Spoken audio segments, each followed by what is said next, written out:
Where do I start with this chapter of Fairy Tale? I mean, this is just a chapter that I've been waiting for ever since the beginning of the series. We finally get some of the origins of the Dragon Slayers, the dragons, the humans and the dragon human war. I mean, me personally, I don't know if about anybody else, but this was my chapter of the year just because this is one of the biggest things that I've been wanting to wait to find out about. Because Fairy Tale, the most interesting thing to me personally is the dragons. Because one, Natsu's dad, obviously Igneel, we don't know anything about him. But then on the other hand, this just like I just like dragons are dope. Like even if this was a series like I don't know like One Piece, if they had dragons, I would be interested in them. You know, if Naruto had dragons, I'll be interested in them. Dragon Ball Z, like same thing, just dragons in general. And we finally get the big revelation now with the whole Elaine thing. A lot of people, they're saying that the dragon, because like the spoilers, of course, a lot of people, they just saw that the dragon had the Beleriand, I don't even know how to pronounce it, Beleriand last name. They all assumed that it was going to be married to him, but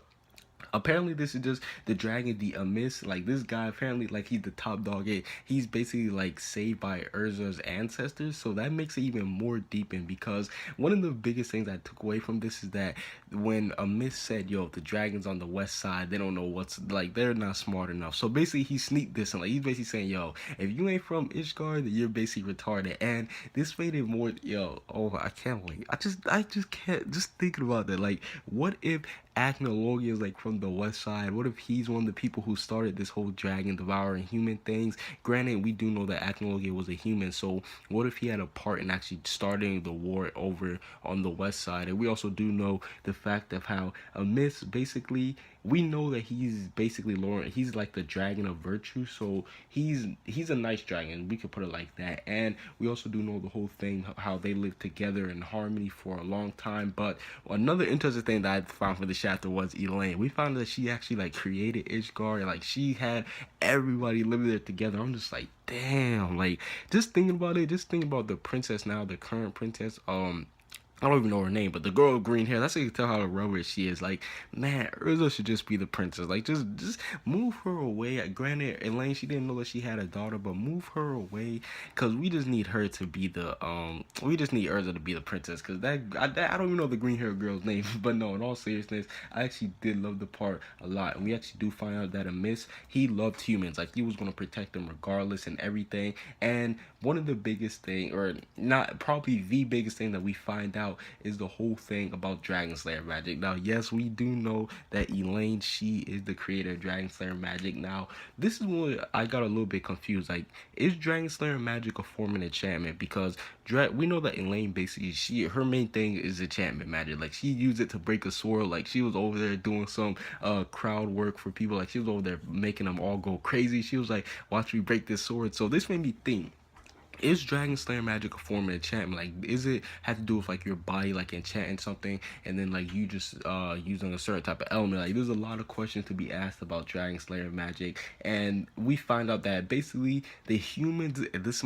is crazy, this is crazy to even say, but the humans are basically a part of the reason why the Dragon Slayer, why Elaine's side won the war, or at least did a good battle in the war. I don't remember if they actually said they won, but we know that once they started using Dragon Slayer magic, that's when they started gaining the momentum and gaining the tide in their favor. So that's crazy to think that humans were the deciding factor in this Dragon War. After people like Amis and even people like Acnologia, they always look down on humans. Well, Amis, he didn't do it in a negative way. Like, he didn't do it like saying humans are weak. He was just trying to protect them, and therefore he was like, humans shouldn't be able to jump in because they don't think that they're going to do anything. Then you have people like Acnologia who say stuff like humans are weak, but yet in all reality, humans, they are the reason why they basically won the Dragon Slayer War. And this also brought up another question, because we find out that all the humans who actually did go using Dragon Slayer magic, either one thing happened to them. Either one, they went into like straight up rage mode. They just started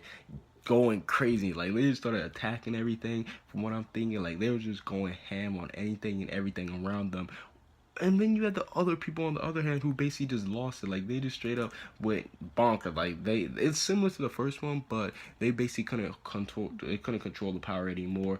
And they basically became, I guess I don't want to say they basically got handicapped from it. That's what it is. They got handicapped from it, and the other ones, they went on like an unstoppable rage. So with those two things being a factor, this made me think, if you didn't fall in those categories, which it must be a small few, does that mean that in order to like keep your sanity, you're going to have to need like a dragon? You're going to need your dragon slayer to go inside of you? Because think about it, I'm guessing that Elaine, she might have been the one who taught the humans Dragon Slayer magic, because obviously she's the creator of it. So maybe because since it didn't come from a dragon itself, that's why it was a little bit corrupt. That's why it was a little bit, a little bit messed up, because it didn't come from like the teacher wasn't a dragon. So maybe that's why all those defects happen with it. But another thing that also happened, what would those guys be classified as? Like, are they their new own breed of Dragon Slayers? Like are they their zero generation Dragon Slayers? Like, what are those guys who were taught by the creator of Dragon Slayer? Like,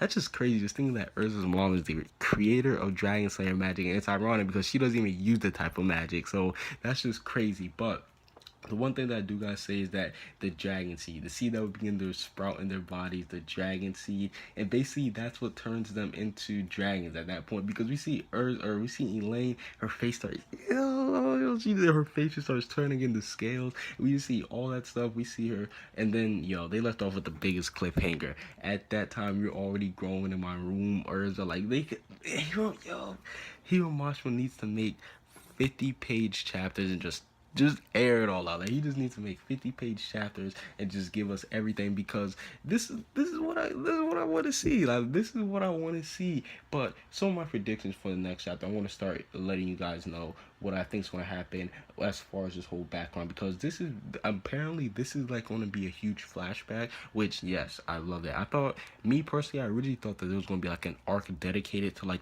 all the stuff that's happening. But I actually like the way that Hiro Mashima was handling it, because he's going about and just explaining it. Even though it's not a whole arc, he's giving us like the meat and the chunks that we need to know. Because if there was a whole arc about a flashback, there would have been some moments that would have been like it's just granted to happen, because not every single it's not granted to happen, but I'm pretty sure there would be some moments in the arc where there would be like, it would be a little bit iffy. But since it's just like happening from like Elaine's perspective, she's only giving us like the most important parts, which is like, damn, that's good. But one of the things I do expect to see is Acnologia. Yes, I'm expecting to see Acnologia. My prediction is that Acnologia, he does come from the west side. Yeah, the west side. Like, we already know he's from gang. Like, Acnologia, west side. He knows. But no, in all seriousness, I do think that Acnologia is from the west side of the country, or the west side of the continent, because he fits that role perfectly. Like, he's one of the people who, on one hand, he couldn't necessarily live with humans. That's why he wanted to become a dragon. But on the other hand, he didn't really like dragons either. So what if Acnologia, he was actually on the west side? Or I have another theory about, what if Acnologia was one of the original people taught by Elaine, and then he ended up like, basically, he was one of those abnormal people that didn't necessarily get he didn't get affected 100%. Like, you know how there's some people who like got in complete rage mode and everything?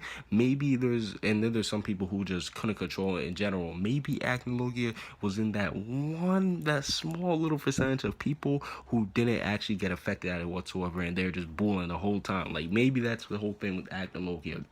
Now, the thing with Erza, maybe this is a reason why Erza is kind of like OP. Like, maybe this is the reason why. And I know some people, it'll be like, even though all this stuff still happened, I still will give an excuse, and that's fine. If you're one of those people, okay. But hear me out. What if Erza is one of the what if one of the reasons why she's so OP is because while she was being born, like, all this stuff was happening with Elaine. Like, of course, she had the whole Dragon Slayer magic, and then she had the whole dragon seed growing inside of her. So, I'm not trying to sound funny, but does this make Erza like part dragon? Because what's this dragon seed? Like, it's apparently like it just starts sprouting up. Like, it just comes up whenever they use Dragon Slayer. So does this mean that Erza, she like came from that seed? Does it mean that she like came, like, is she half dragon? Does she have some type of Dragon Slayer potential? I think it would be dope if Erza did use Dragon Slayer magic. I mean, I'm gonna make a video later on this week about if Erza can awaken Dragon Slayer magic, because if she can, that would be dope. Because